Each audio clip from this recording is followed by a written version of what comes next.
Breaking news mga kababayan. Nako po, Senador Marcoleta at Ping Lacson, nagka-tension na naman.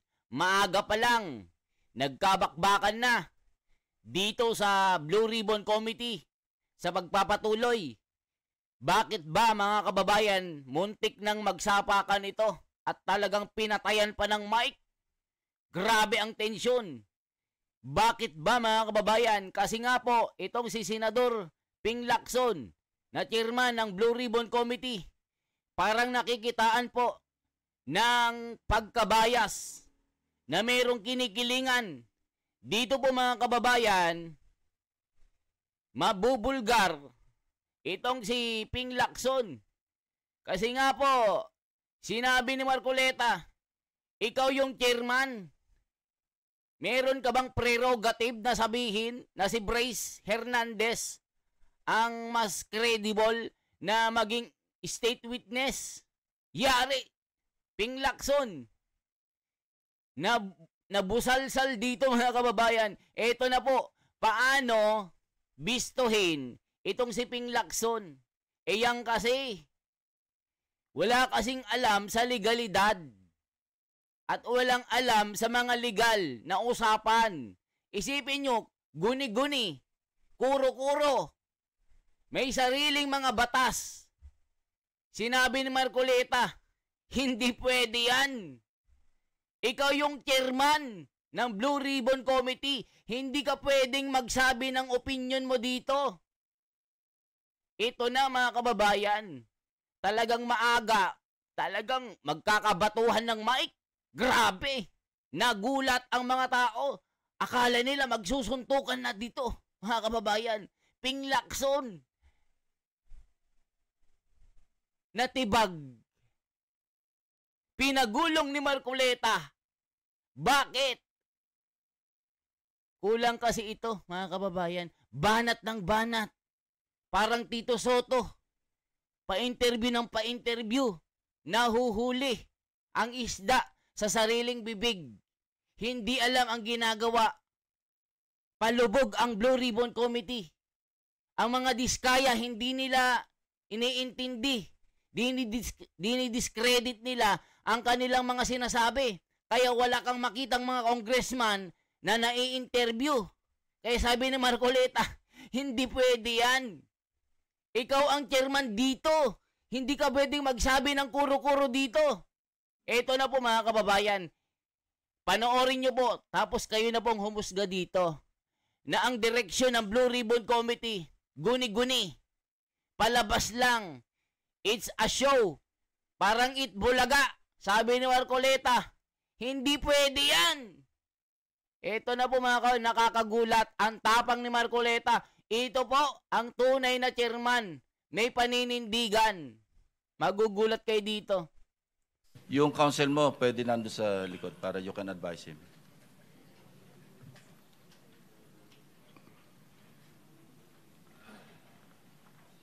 Are you ready? Mr. Chair, I wish I can make a few clarificatory questions before we start. But these are prejudicial questions, Mr. Chair. Later. Let's hear first from the principal witness this morning. No, but these are prejudicial questions, Okay, Mr. Chair. go ahead. Foremost to my mind, Mr. Chair, is the integrity, the impartiality, and the objectivity of the proceedings of this committee. Mr. Chair, you were interviewed on Billionario Channel by Ms. Pinky Webb. Basahin ko po, sabi niya, Senator Ping, para sa inyo, sino ba ang sabihin natin worth it or dapat na ikonsidera na state witness na ipasok man lang dito sa Witness Protection Program? And you responded, at this point between Diskaya and Bryce Hernandez, Mr. Chair, question is, does the chairman has the prerogative or the right to make judgment? No. That's my perspective, no? That's my personal opinion outside of the hearing or outside of this hall. So don't question my opinion.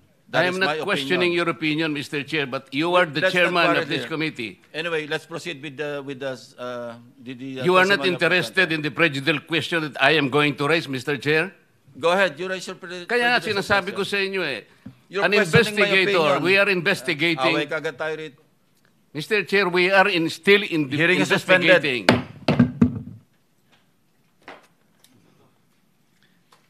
Mr. Chair, nag-iimbestiga muna tayo eh, right? The point is, an investigator can Yan ang sinasabi natin mga kababayan, nag-iimbestiga pa lang, nagkakaroon na ng conclusion, itong dalawang ito, Ping Lacson, Tito Soto, ngayon ayaw mong sagutin. Tignan mo, pinatayan mo ng mic, ayaw mong mabisto, ayaw mong malaman ng tao, na yung ginagawa nyo dyan, sarswela. Nakita nyo po mga kababayan, dapat ipakita sa taong bayan, na kayo gumagawa kayo ng sarili nyong investigasyon dyan. The impartiality. Di ba mga kababayan? Tama si Marcoleta. Tignan nyo oh. Hanggang ngayon nagsasagutan sila. Sinuspend nila yung session para hindi marinig yung usapan. Para hindi masupalpal itong si Ping Lacson. Hindi makasagot oh. Oh, kita nyo. Nag-off sila ng mic para hindi malaman yung sagutan dito. Di ba mga kababayan? Bakit ganon? Chairman ka dyan. Tapos ikaw yung magsasabi na, si Bryce ang mas okay. Mas credible yun. Di parang sinasabi mo. Session is resumed. Session is resumed. Mr. Alcantara, you proceed. Ayan na. Thanks, Mr. Chair. Mr. Alcantara, you proceed. Tignan mo, pinatayan. Sir, I will register my continuing objection, Mr. Chair. I will question the objectivity of these proceedings if you will not allow me raise these points. Maybe in the plenary this afternoon I will raise it. Go ahead. Perhaps, Mr. Alcantara, you proceed with your statement. Oh, kita nyo. Your Honor, Ayaw niyang okay lang po pakinggan. bang makapagbigay ako ng opening Oh, statement mga ko po? kababayan. Proceed. Ano bang gagawin natin dito? Magandang umaga po sa inyong lahat. Wala pala itong chairman na ito Tinatanggap ko po na ako po ay Di ba mga kababayan? hindi nakasagot sa maraming Ba't tanong ganon? mga nakakaraang huling araw Oh, upang maproteksyonan ang institusyon na aking minahal sa loob ng 30 taon. oh, tignan nyo mga kababayan. Ba't ganon? Ba't ayaw nilang pakinggan si Senador Marcoleta? Tignan, tumayo na si Marcoleta, oh. Kasi nga, binababoy nyo ang investigasyon. Gumagawa kayo ng sarili nyong orchestration. Tignan nyo mga kababayan, disorganized na ang Blue Ribbon Committee. Tas di nyo papakinggan si Marcoleta kung anong nire-raise niya. Ba't ganon? Di ba mga kababayan? Ginagawa nyong itbulaga. Ba't hindi nyo pagsalitain si Marcoleta? Yan kasi. Inagaw nyo ang chairmanship. Ginulo nyo. Kung ano-ano na ang ginagawa nyo. Gumagawa na kayo ng sarili nyong linya. Wala na kayong direksyon. Tapos sasabihin nyo si Marcoletang walang direksyon dito. O, tignan nyo mga kababayan, napatayo na si Senador Marcoleta dito. Subalit nitong mga nakang araw, Diba? ako po ay nakapag-isip-isip. O, magkakaroon pa ba ng linaw ito mga kababayan? Kung una pa lang, sinasabi na nila na si Diskaya, wala ng silbi. Di ba mga kababayan ko, mag-comment po kayo, bakit ganon? Bakit ganon ang ginagawa nila? Ayaw nilang pagsalitain si Marcoleta. Gaya po sa Kongreso noon, pinagtulungan nila. Ngayon, pinagtutulungan ulit ni Lacson at itong dalawang school bukol na ito na walang kaalam-alam. Hindi kasi alam yung legalities mga kababayan, yung mga legal na pamamaraan. Kaya sila, puro sariling opinion. That's my perspective. That's the only thing na nagpa-interview ako dito sa Bilyonaryo Channel. Ibig sabihin, sa labas pwede ka magsali-salita. Ikaw ang Blue Ribbon Chairman, Ping Lacson. Hindi ganon. Tapos i-stop mo si Marcoleta. Pipigilan mo magsalita. papatayan mo ng mic, dapat maging nanonood ang taong bayan dito. Hindi pwedeng ganyan. Mga kababayan, anong masasabi nyo dito? Ba't ganon? Ba't ini-stop mo si Senador Marcoleta sa kanyang nire-raise na problema? Yan kasi, nagmamagaling kayo. Nagmamagaling lagi. Nagsasarili. Di ba mga kababayan, sinong di magagalit? Yung mama. Parang sinasabi mo, walang kwenteng ginagawa niya. Sinusunod ang libro. Abogado ito. Magaling ito. May utak ito. Kayo. Mga school bukol lang kayo. Di ba mga kababayan? Pinatayan ng mic Sinong di magagalit yan? Kahit kami ng mga viewers nyo na taong bayan Ang gusto namin dito, totohanan. Merong makita na malalaking isda. Di ba mga kababayan ko, kita nyo, nung nagsalita na si Diskaya, diniscredit na, ginamit pa si Vico Soto, ng tito niyang si Tito Soto, para ipawalan bisa lahat ng mga sinasabi nila, nasasabihin, they are capable of lying. O ngayon, nasusupalpal kayo ni Marcoleta, magpapa-interview kayo sa mga media, sa mainstream media, tapos pag nahuli kayo, sasabihin nyo, that's my only perspective. O mga kababayan, ano masasabi nyo dito? Pinatayan ng mic Di ba? Ituloy natin. Tumulong na lamang po sa investigasyon na to para po sa bayan. Narito po ako sa harapan nyo ngayon upang tumulong ng buong puso, abot ng aking makakaya, upang makapagbigay linaw sa katanungan sa investigasyong ito. Naintindihan ko po na hindi lang mainit ang isyong aking kinakaharap sa kasalukuyan. Mararamin po ang galit sa aming mga kasama sa DPWH dahil sa mga nabanggit na mga sinasabing katiwala sa aming ahensya. Hindi ko na po titingnan to. Ito po'y galing sa puso ko. Nangangamba po kasi ako sa seguridad ng pamilya ko. Ito pong aking salaysay ay marami pong mga tao na mababanggit at ako po'y humingi ng tawad sa mga tao na to, pero kailangan ko pong sabihin yung katotohanan. Nihiling ko lang po sa ating buting chairman, sa ating Secretary Justice po, na maproteksyonan po yung pamilya ko. Medyo napakabigat po ng mga babanggitin ko rito. At ito po ay malalaman po natin ngayong umaga. At ako po ay in good faith sa lahat po ng mga senador nandito, sa ating sekretary at sa mga nandito po lahat. Isimulan ko na po ang aking inandang salaysay, Your Honor.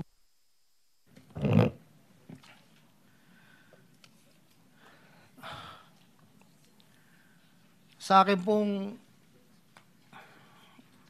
pong boss, na nabanggit po nung nakarang hearing ng aming kasama, Undersecretary Roberto Bernardo po.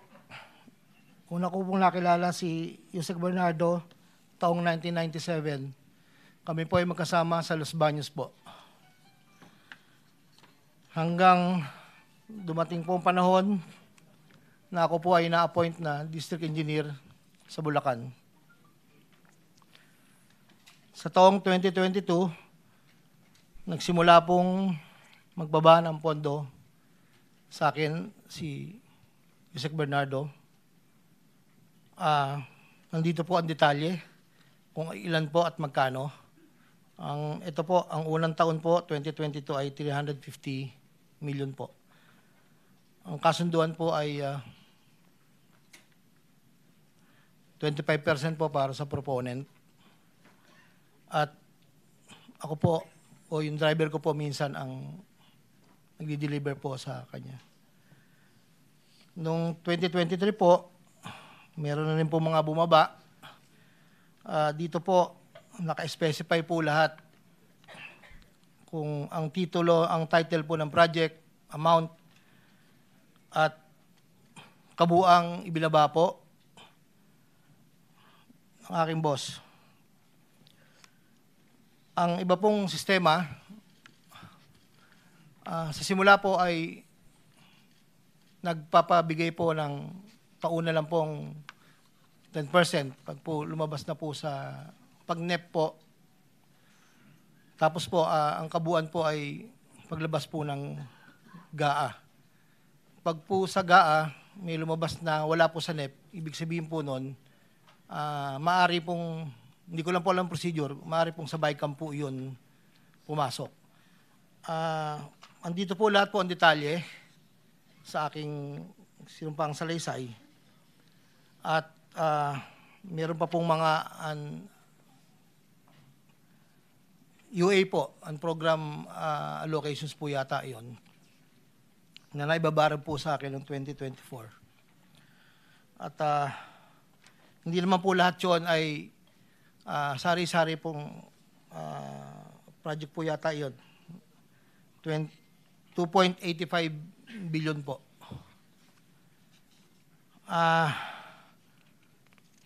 Yung pong sa 2024 na UA, bukod po yung meron pong BICAM and NEP.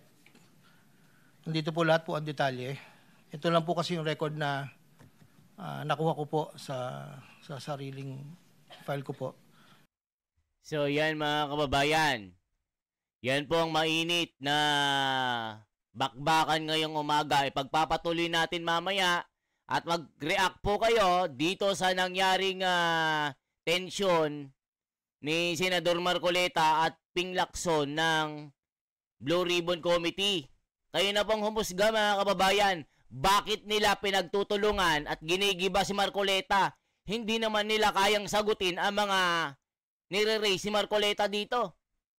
Nagiging itbulaga itong ginagawang investigasyon. Nakikita nyo po mga kababayan, yung Bryce, itong si Alcantara at yung JP Mendoza, nasa witness protection program sila. Pero itong si Diskaya, parang tignan nyo, parang ayaw nilang bigyan ng security. Bakit? Ayaw pakantahin. Ano, mga kababayan? Ayaw nilang pakantahin kasi nga, ang dinadawit talaga malalaking isda. Yan lamang po ang ating bahagi mga kababayan. Ipagpapatuloy natin ito hanggang hapon po ito. Mag-antabay po kayo. Talagang mainit-init to. Senador Marcoleta lang ang inaabangan ng taong bayan dito para magbulgar ng mga katotohanan dito. Itong dalawang ito, nako, parang sumasablay po. Mga kababayan, mabuhay. At i-like nyo po, i-share nyo po at i-subscribe nyo po ang ating channel na ito para lagi kayong ma-update sa mga usapin na ito. Mabuhay po.